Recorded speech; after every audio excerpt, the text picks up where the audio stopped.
Wesley, obrigado.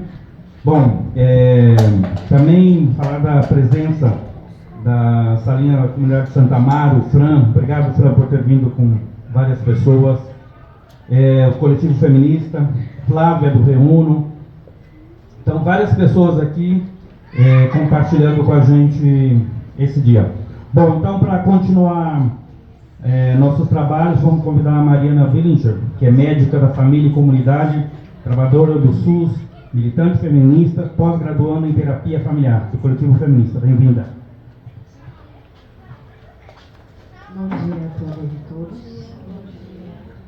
Bom, eu recebi esse convite através do Fernando e entendendo que esse lugar de médica foi estratégico para a gente conseguir falar sobre saúde mental sob alguns pontos de vista, mas também aproveito da minha formação atual em terapia familiar para trazer uma maneira de abordar a saúde mental dentro das famílias que não é sempre muito divulgada. Então, acho que haveria muitas maneiras de falar sobre saúde mental dentro das famílias, mas hoje eu vou escolher um recorte com foco na relação entre adultos e crianças. E eu vou explicar o porquê no caminho, tá vendo? Bom, acho que nesse lugar de profissional de saúde é importante começar a fala trazendo dados, né, que ajudam a gente a entender a magnitude do problema de saúde mental quando a gente fala de exposição a ambientes violentos ao longo da formação e do desenvolvimento dos seres humanos, né?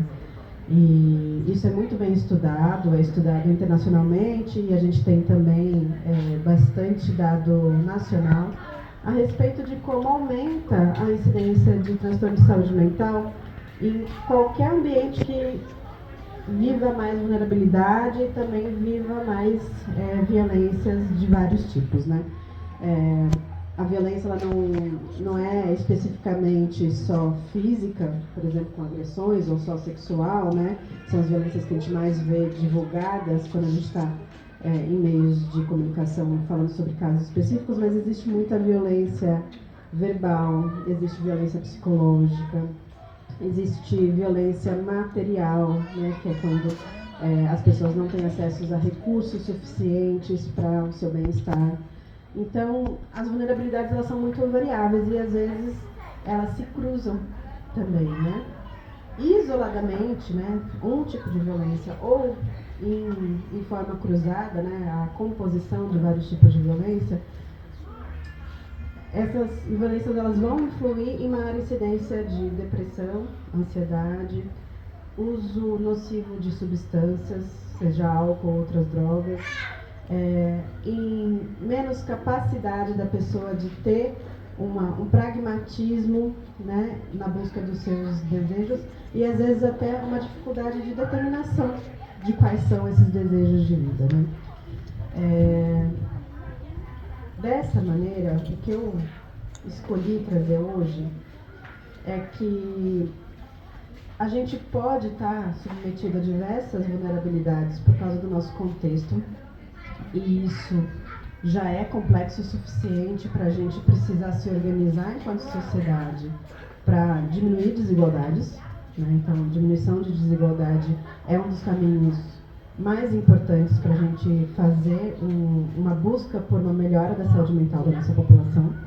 Mas existe um outro aspecto que vai exigir da gente uma busca um pouco mais individual, ou pelo menos um pouco mais relacional, que é o aspecto da geracionalidade, né? Porque aí eu trago um pouquinho do que é meu estudo atual, que é da terapia familiar. A gente aprende as maneiras de se relacionar. A gente aprende isso não de uma maneira muito explícita, não de formatos oficiais e tradicionais, mas a gente aprende através do exemplo. E se a gente vive numa família onde é permitido o abuso de qualquer natureza, onde é naturalizado relações que são conflituosas ou que são mobilizadas por afetos negativos, a nossa maneira de se relacionar se espelha muito nisso. Então, quando a gente está pensando na manutenção de uma família que seja um bom ambiente para o desenvolvimento, a gente também precisa pensar em como a gente foi criado, como é a nossa história, para que a gente consiga ter mecanismo, né, de ter alguma crítica sobre esses aprendizados e que a gente possa também pensar no que a gente está fazendo para as gerações futuras. Isso não é nenhuma tarefa fácil, ninguém faz isso da noite para o dia, mas é bom a gente estar atento e curioso, tá?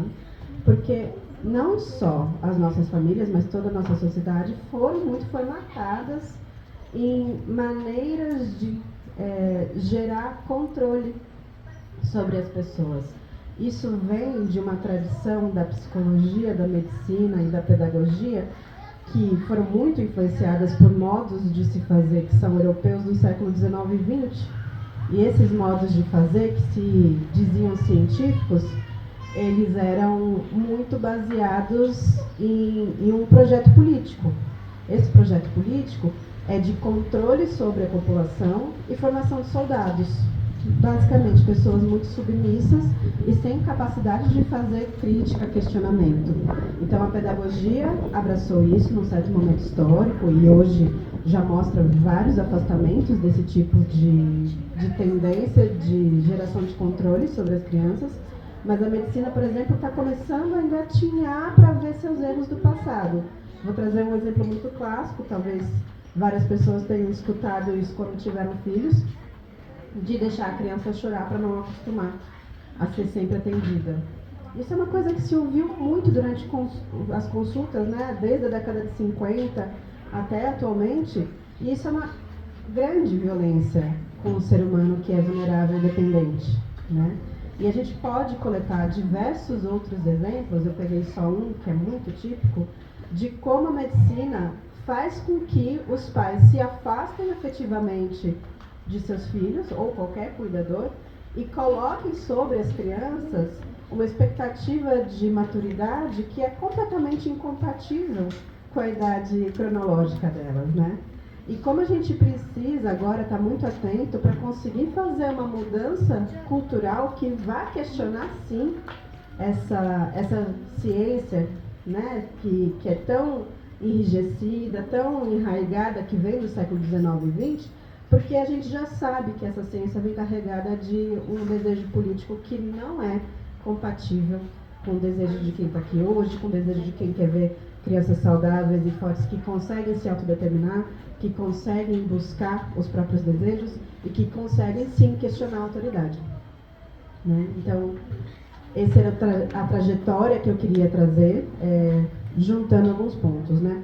Como a gente tem um viés muito violento e muito controlador das ciências que guiam o comportamento dos adultos que são cuidadores, como a gente tem também desafios geracionais para observar e para, aos poucos, conseguir nos curar das nossas próprias criações que foram castradoras e que foram muito controladoras, e como a gente tem agora novas gerações chegando que, se a gente tiver sorte, que se a gente tiver com coragem, a gente vai poder aprender muito com elas, porque elas não vão estar mais formatadas no que foi essa violência do século XIX e do século XX. Acho que eu me encerro aqui. Obrigada.